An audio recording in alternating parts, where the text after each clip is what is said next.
Hello everyone. आज हम कक्षा 4 के हिंदी विषय के उप विषय विपरीतार्थक शब्द पढ़ेंगे। तो बच्चों, आज हम क्या पढ़ने वाले हैं? विपरीतार्थक शब्द। तो बच्चों, ये विपरीतार्थक शब्द क्या होते हैं? उल्टा या विपरीत अर्थ बताने वाले शब्दों को विलोम शब्द या विपरीतार्थक शब्द कहते हैं। यानी कि बच्चों, कुछ शब्द ऐसे होते हैं जो एक दूसरे का उल्टा बताते हैं, उन्हें विपरीतार्थक शब्द कहते हैं। जैसे कि ये क्या है? एक बड़ी गेंद है और ये है एक छोटी।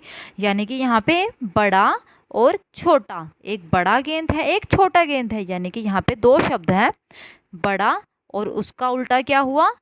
छोटा हुआ। तो यानी कि बड़ा का उल्टा क्या हो गया? छोटा। तो ये क्या हुए? विपरीत शब्द हुए, क्योंकि ये क्या कर रहे हैं? एक दूसरे का विपरीत बता रहे हैं।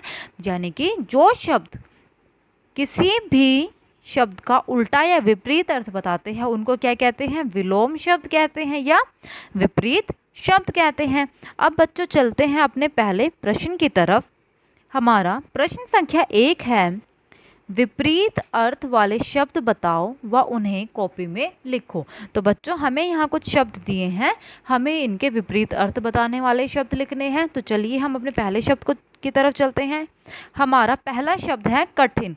तो बच्चों, कठिन यानी कि मुश्किल। तो कठिन, मुश्किल का मतलब क्या होता है? जो कठिन हो। और मुश्किल का विपरीत क्या हुआ? आसान। तो आसान यानी कि सरल। तो कठिन का विपरीत हो गया सरल। असली का उल्टा क्या होता है बच्चों? नकली होता है। इसलिए असली का विपरीत शब्द हुआ या विलोम शब्द हुआ नकली। गलत का विपरीत हुआ सही। अमीर का विपरीत हुआ गरीब। नया का विपरीत हुआ पुराना। और सवाल का विपरीत हुआ जवाब। यानी कि या तो हम सवाल पूछते हैं और सवाल के विपरीत हमें क्या मिलता है? जवाब मिलता है। तो यानी एक तो हमने पूछा सवाल और एक कोई दे रहा है जवाब। तो सवाल का उल्टा जवाब। तो ये हो गए हमारे विपरीत शब्द, जिसमें कठिन का विलोम हुआ सरल, असली का उल्टा हुआ नकली, गलत का विलोम हुआ सही, अमीर का विपरीत गरीब, नया का पुराना और सवाल का जवाब। अब चलते हैं बच्चों अपने प्रश्न संख्या 2 की तरफ। हमारा दूसरा प्रश्न है, चित्र देखकर विलोम शब्दों को कॉपी में लिखो। यानी कि बच्चों, हमें यहाँ पे विपरीत चित्र दिए हुए हैं, यानी कि हमें दो चित्र दिए हैं, उनमें एक दूसरे का विपरीत दिखाया है, उनको हमें देखना है और हमें पहचानना है कि ये किस चीज़ का चित्र है और उनके विलोम शब्द हमें लिखने हैं। जैसे हमें पहला चित्र मिला है, इसमें क्या है बच्चों? ये है दिन का चित्र और ये है रात का चित्र। यानी कि ये है दिन और ये है रात। तो दिन का विपरीत क्या हुआ? रात हुआ। इसलिए हमने क्या किया? यहाँ लिख दिया दिन और यहाँ लिख दिया रात। तो दिन का विलोम रात हुआ। अगला हमारा चित्र है, इसमें क्या है बच्चों? दो लड़कियां हैं, एक लड़की हंस रही है और दूसरी रो रही है। यानी कि यहाँ पे ये है हंसना और ये है रोना। तो हंसना का विलोम हुआ रोना, इसलिए हमने यहाँ लिख दिया हंसना। हंसना का विलोम रोना। ठीक है। अगला हमारा चित्र है बच्चों, ये क्या है? दो बच्चे हैं, जिसमें एक बच्चा जो है मोटा है और एक पतला है। ये पतला है, ये मोटा है। तो ये है मोटा, मोटे का विपरीत क्या हुआ? पतला। तो ये बन गए हमारे दोनों विलोम शब्द, मोटा और पतला, जो हमने यहाँ पे लिख दिया है। अगला हमारा चित्र है, यहाँ पे बच्चों हमें दो दरवाजे दिखाई दे रहे हैं, एक क्या है? बंद है, एक क्या है? खुला है। तो यानी कि एक है बंद दरवाजा और एक है खुला दरवाजा। तो बंद का विलोम हो गया खुला। ठीक है। अब हम चलते हैं बच्चों अपने अगले प्रश्न की तरफ। प्रश्न संख्या 3, सही शब्द सोचकर रिक्त स्थान भरो व अपनी कॉपी में लिखो। तो बच्चों, हमें यहाँ पे कुछ शब्द दिए हैं, उनके हमें विपरीत शब्द लिखने हैं। तो चलिए हम अपने पहला वाक्य पढ़ते हैं।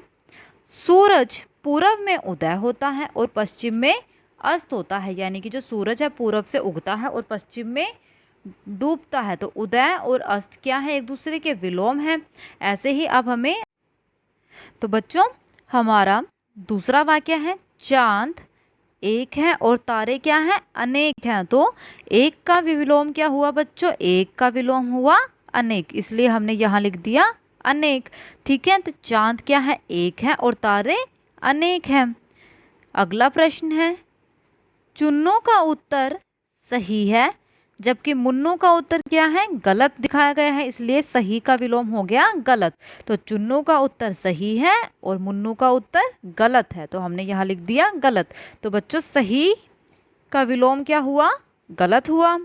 ऐसे ही अगला है, मीना अपना बायां हाथ उठाओ और राजू तुम अपना दायां हाथ उठाओ। तो बच्चों यहाँ पे मीना क्या है, बायां हाथ उठाए हुए है और राजू दायां हाथ उठाए हुए है।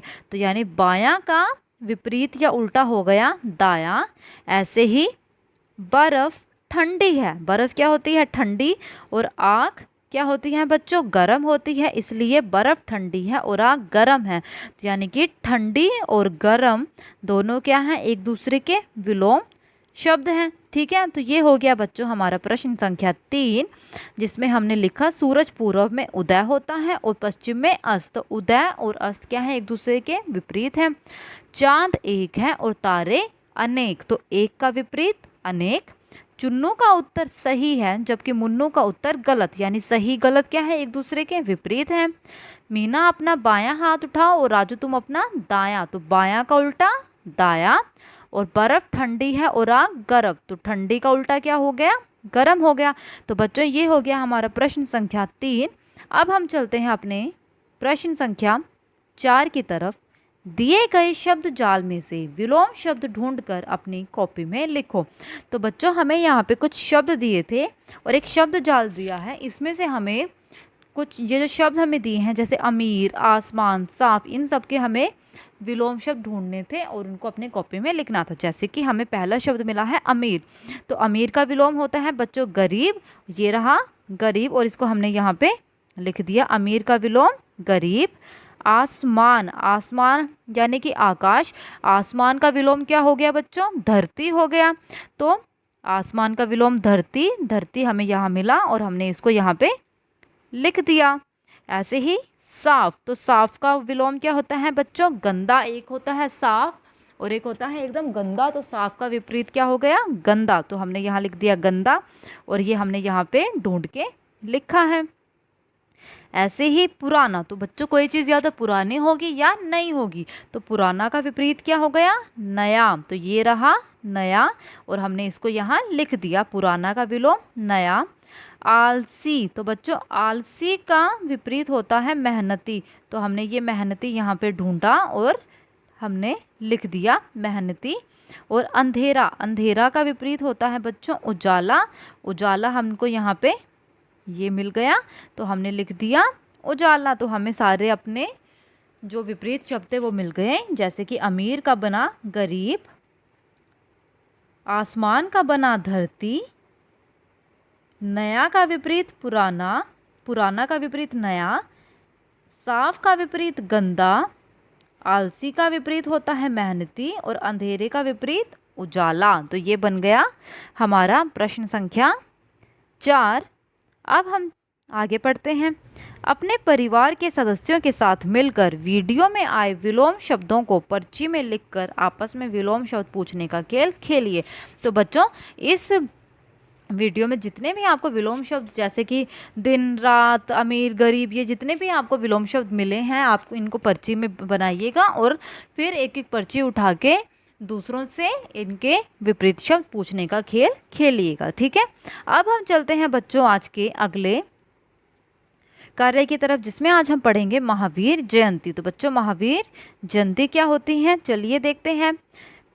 महावीर जयंती जैन धर्म का सबसे प्रमुख पर्व है। तो बच्चों महावीर जयंती क्या है, जैन धर्म का सबसे प्रमुख पर्व है, जैन धर्म का एक सबसे बड़ा त्यौहार है। यह पर्व जैन धर्म के 24वें तीर्थंकर महावीर स्वामी के जन्म कल्याणक के उपलक्ष्य में मनाया जाता है। यानी कि बच्चों जो महावीर जयंती है वो क्यों मनाई जाती है, क्योंकि जो जैन धर्म के 24वें तीर्थंकर थे महावीर स्वामी, ये जो हैं ये महावीर स्वामी हैं, इनके जन्मदिन के उपलक्ष्य पे, जन्मदिन के अवसर पर ये जैन धर्म में हर साल मनाया जाता है, जिसे महावीर जयंती कहते हैं। यानी महावीर जयंती क्या है, जैन धर्म का एक प्रमुख त्यौहार है और ये क्यों मनाया जाता है, भगवान महावीर स्वामी के जन्म दिवस के रूप में मनाया जाता है। ठीक है, अब बच्चों हमारा अगला कार्य है सुलेख लिखिए। तो सुलेख लिखने के लिए बच्चों मैंने यहाँ पे कुछ आपके लिए लाइनें लिखी हैं, कुछ वाक्य दिए हैं। इन सभी वाक्यों को आप सभी बच्चों को अपनी नोटबुक में, अपनी कॉपी में साफ सुथरी तरह से लिखना है। सुलेख क्या होता है बच्चों? जिसे आसानी से, अच्छी तरीके से पढ़ा जा सके, एक ऐसा लेख जो दिखने में अच्छा हो, जो आसानी से पढ़ा जाए। तो सभी बच्चों को सुलेख अपनी कॉपी में लिखना है। ठीक है, ये जो मैंने वाक्य दिए हैं ये सभी बच्चों को अपनी नोटबुक में लिखना है। ठीक है, और बच्चों आज की हमारी खेल गतिविधि क्या है? इस सप्ताह की हमारी खेल गतिविधि है अंताक्षरी का खेल। तो सभी बच्चों को अपने घर में आराम से अंताक्षरी का खेल खेलना है। अंताक्षरी का खेल कैसे खेलते हैं बच्चों? इसमें आप किन किन 3 4 5 किन्हीं भी लोगों के साथ मिलकर, कितने भी लोग हों चाहे संख्या में, उनके साथ अंताक्षरी का खेल खेल सकते हैं। और आपको क्या करना होता है कि सभी बच्चों को जो जो अक्षर आपके ऊपर आएंगे उनसे गाने गाने होते हैं। अंताक्षरी का खेल ऐसे ही खेला जाता है। तो सभी बच्चे इस खेल गतिविधि को घर पे करेंगे और ये जो सुलेख है इसको भी अपने नोटबुक में लिखेंगे। तो बच्चों आज की कक्षा में सिर्फ इतना ही। अब हम अपनी अगली कक्षा में मिलेंगे। मैं आशा करती हूँ आपको ये कक्षा पसंद आई होगी। धन्यवाद।